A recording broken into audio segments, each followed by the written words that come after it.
Well, back at it. So got a few things done off camera. Got a drive shaft in, flex disc bolted up, trans cross members bolted in, the trans mount is bolted in. Pulled a little bit of the radiator support with a ratchet strap attached to the trans cross member. Got that to come back a little bit. Need to do it some more, so the radiator's not all cockeyed.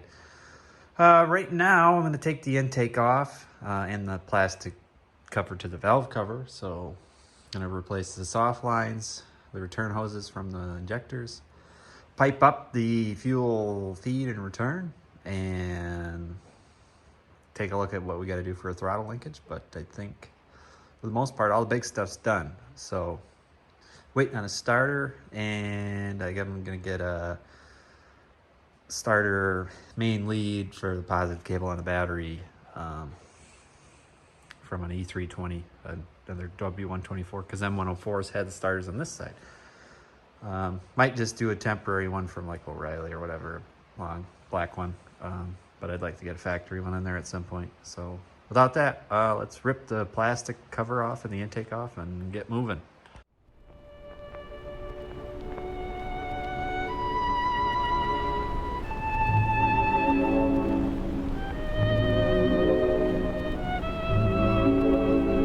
Quiet, please. In exactly 15 seconds, we'll be on the air.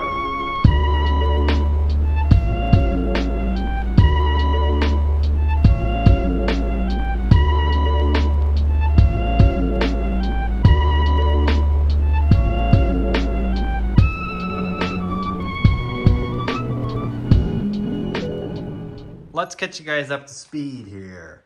Few things have happened. Made throttle linkage, so the pedal works in the car. Got the transmission kickdown stuff figured out. Mounted it to the cruise control. There's like two little arms there. It's kind of cool little thing that I figured out. Not to toot my own horn, but and I figured out the tandem pump we put on leaked like a sieve because it's missing a freeze plug or something. But yeah, it's over right there. So I had a backup one on this gray wagon, so I threw that one on. Basically what a tandem pump does is it's a power steering pump and a hydraulic pump, because these wagons have self-leveling suspension in the rear, which is hydraulic, which I think is a nice feature. You can put a ton of weight in them and drive them around and you can't even tell. So try to retain that. Everything, hooks up to that. So we did that, and then I was going to hook up the return line, or the feed line from the SLS reservoir right here.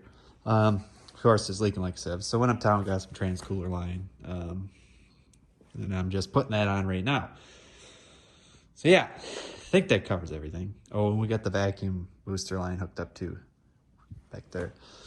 I don't have the cruise wired yet. I got to get the cruise control from anything newer than 1980, because this had the vacuum operated junk. I'm not going to deal with that.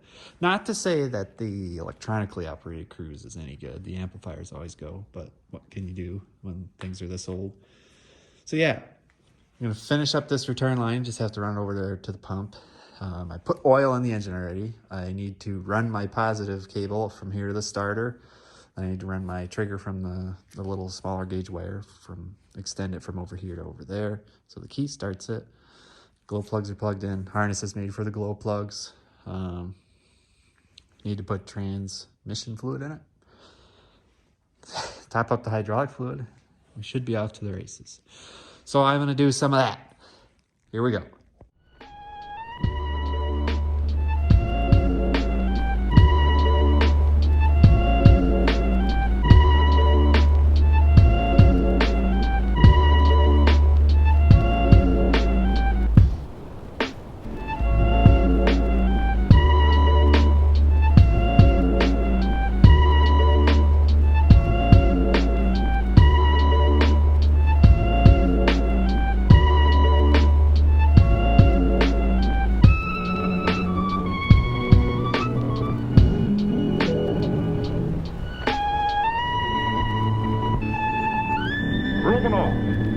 And his violin.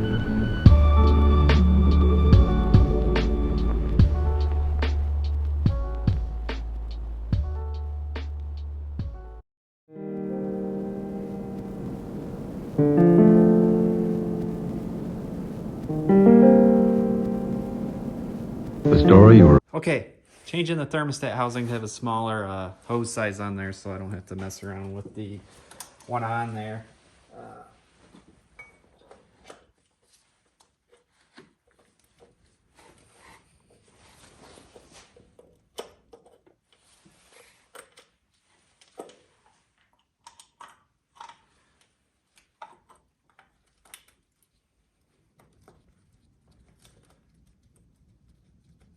I set this overhead light up so we could see, but you know, of course, it's dead. Yeah, seems about right. Perks of not having a heated barn all the time, I guess, but what can you do? It's heated when I'm out here, that's all that matters.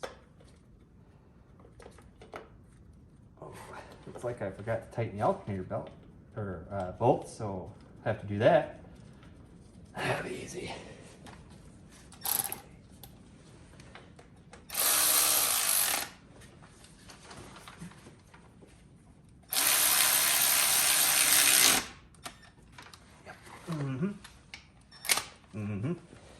Torqued. Okay. Oh yeah, like a glove. A little bit of the good stuff.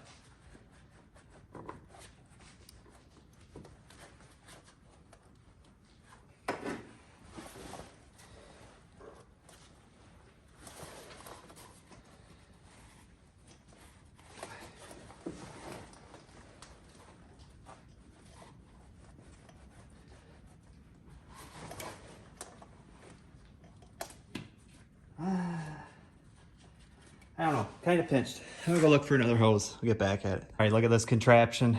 Not the prettiest thing. It'll work. 606s don't build coolant pressure unless they got a head gasket problem, but 95,000 pounds, so not too worried about it.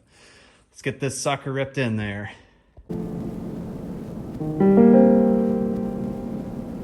The story you were about to hear is true.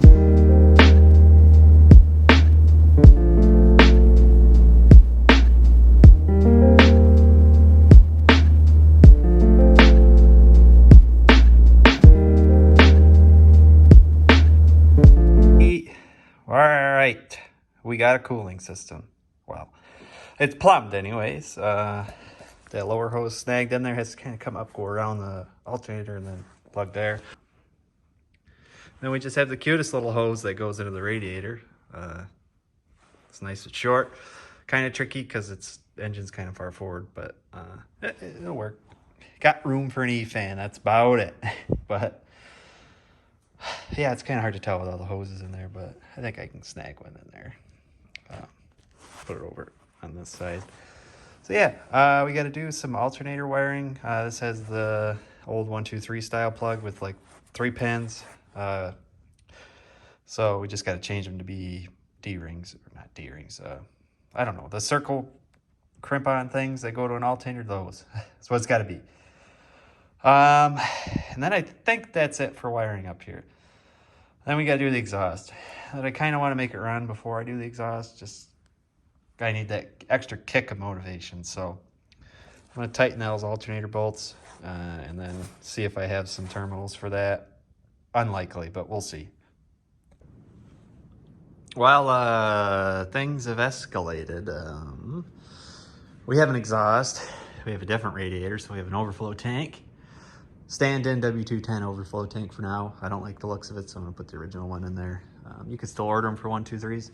I made the exhaust. That way I saved you the 6 hours of me fiddling around with pipe I don't have and making 2-into-1 collectors on my own.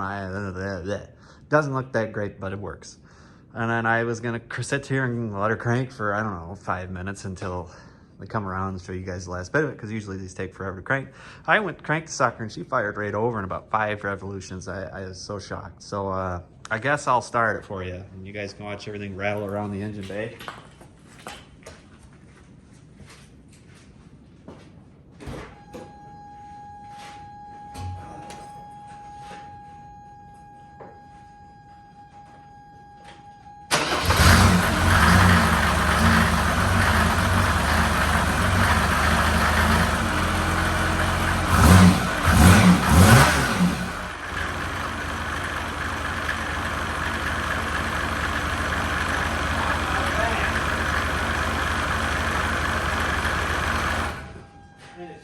off right now, too.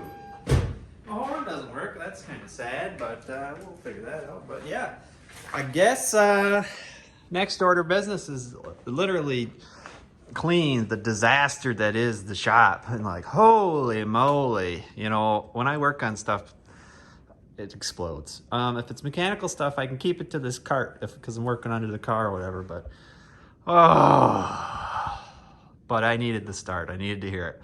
I was starting to burn out like crazy. So I guess we started this on like Tuesday, I think. Wednesday the engine was in, and Thursday messed around with fitment of the engine and transcross member. Yesterday did the SLS stuff and the power steering, radiators, had a bunch of Guinness and whiskey.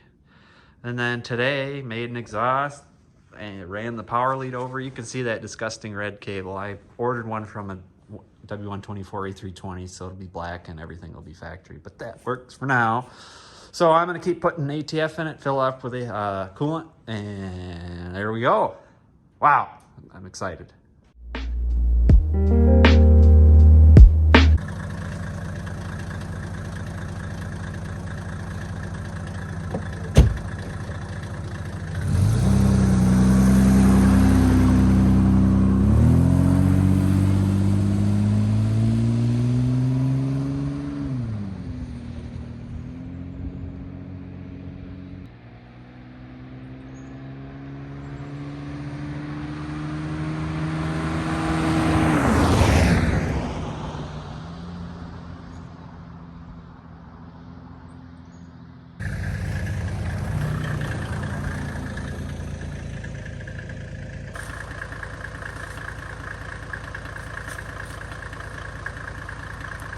Well, there it is, 606 flap 123.